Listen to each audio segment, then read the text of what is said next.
how to organize a tiered support. Tier 1, Tier 2, Tier 3, Tier 4, etc. Let me show you how to set it up in Zendesk because I know you guys love these demos. Admin first, then I go to people, and then I go to groups. And assuming you have your agent set up in here, I click add group, and then I call it Tier 1, and I don't add a description. I don't want it to be private. I don't want to add a description. Let's set it up as default, and then I add some people. Let's add Dominic. Let's add Gabriel, and then let's add another Gabriel and save. All right, so now let's add tier 2. So let's call this one tier 2. No description, no break private, no default. And now let me just add some other people. Let's add TB, let's add Paul, let's add Gabriel in here again. And save this baby up. And now you repeat the process for however many tiers and support agents you have in your team. In this video, I'm going to talk about how to set this up, how to think about tiered supports, some of the benefits and some of the cons of using it. Hi there, my name is Dominic, customer experience guy, 15 years plus of experience, 11 years as Zendesk consultant, premier partner with my team. I deal with this stuff daily and I share what I learn on this channel. So let's go. First thing that we do is we understand the theory. If you can see this image on my screen, this is a 5 support tier pyramid and how this works. Now don't take this at face value. You might not need as much complexity. I'm just going to share why this is effective and how to think about it. So at the bottom of the pyramid, you see tier 0, and that's self-service. Now what this means is that your customer tries to solve the request themselves without actually needing you to do that for them. This is great because by default, user behavior nowadays is to search for how to solve a request by yourself, either on Google or on your website or on your knowledge base, wherever. People don't want to talk to you. They try to solve it themselves. Think about how you search for something. You first Google it. If you can't find it, then you give them a call and you're like,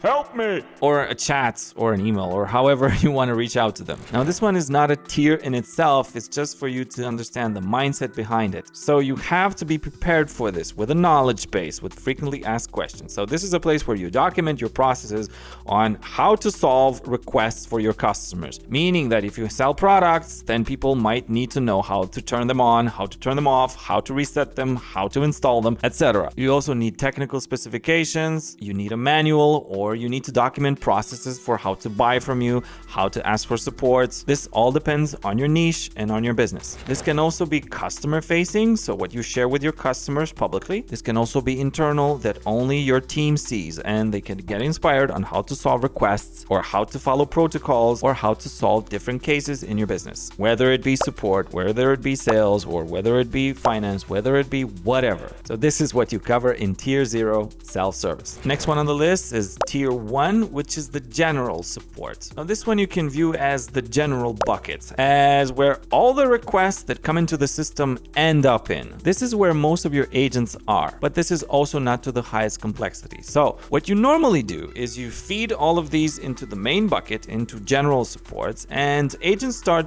picking these up or try to solve them. And if they can't, only then do they escalate to somebody else to help them. If a ticket requires advanced knowledge of the product or of the service, then this ticket needs to be routed to somebody who knows how to deal with it. This is in general applied to simpler customer service requests, but it's also beneficial because you do an initial triage. You also ensure there's an initial interaction, even if it's not necessarily solving the request, at least it's acknowledging the request to the customer, they feel heard, and then it's escalated to somebody in a higher tier to deal with it. Tier 2 support for the more advanced or the more technical type of requests. This is aimed at a more restricted number of agents that have more experience, that have deeper product knowledge or service knowledge, and have more in-depth knowledge of your business. This can be reserved for somebody who troubleshoots issues, maybe codes issues, somebody who does walkthroughs for customers, somebody who addresses glitches, etc. By the way, if you enjoy the content, I'd be really grateful if you subscribe to this YouTube channel and you let me know what you think in the comments, and I will get back to you. I'd be really grateful, and thank you so much. Now we're going to move to the next level, which is tier 3, which is level expert. This is usually reserved for the most experienced, most qualified, and people who have the most authority. This is usually business owners, managers of teams, compliance people, VPs, whoever has the authority to give the green lights for a discount, for example. Not everybody's qualified to do that. Normally, I'd finish my recommendation here because then it starts to get too complicated, but in this image, which is coming from Zendesk. They have another layer at the very top, which is the tier 4 third party. I wouldn't necessarily qualify it as a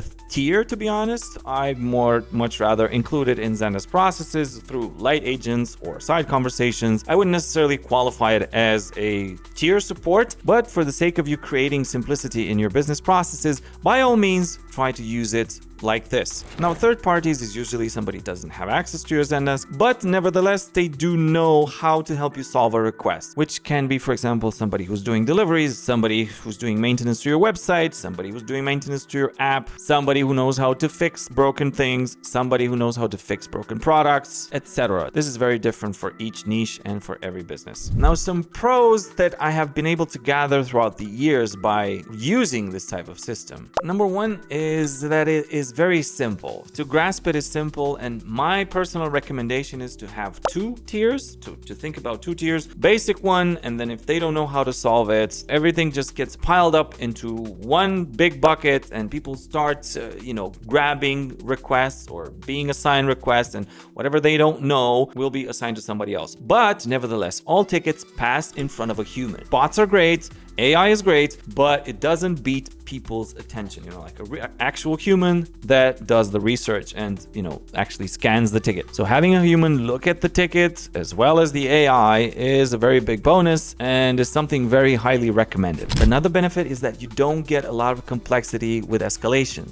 Because you have this simplicity, I receive this ticket, I know how to solve it, or I don't. And if I don't, I can just escalate it to the next tier. This is also very good because it allows people to get trained within this big bucket. If you can think about some water that you add a drop of, whatever color, because it's a whirlpool there and it's spinning, it gets absorbed very quickly. So somebody gets trained very quickly because they can ask people around and everybody has the same kind of level of authority and they know how to creatively solve requests among themselves and bounce around information. It's also very egalitarian, and I love that because people know what they need to do, they know what to focus, they don't have too much complexity in that regard. And you as a manager or business owner can judge based on the agent's performance and customer satisfaction to get an idea how the customer experience is doing. There's not too many cons that I've seen, but I do know of one. So within this structure of tier 1 and tier 2 and tier 3 potentially, you need to have a well-mixed balance of people skills, meaning that depending on the company size, the niche, and processes, things can get pretty complicated. What do I mean by that? Well, if you need somebody from finance to analyze invoices, or if you need somebody from HR to take a look at some of the tickets, you might put, for example, finance, HR people, and then they'll be bombarded with a whole lot of tickets that are not relevant to them. My recommendation in this case is to create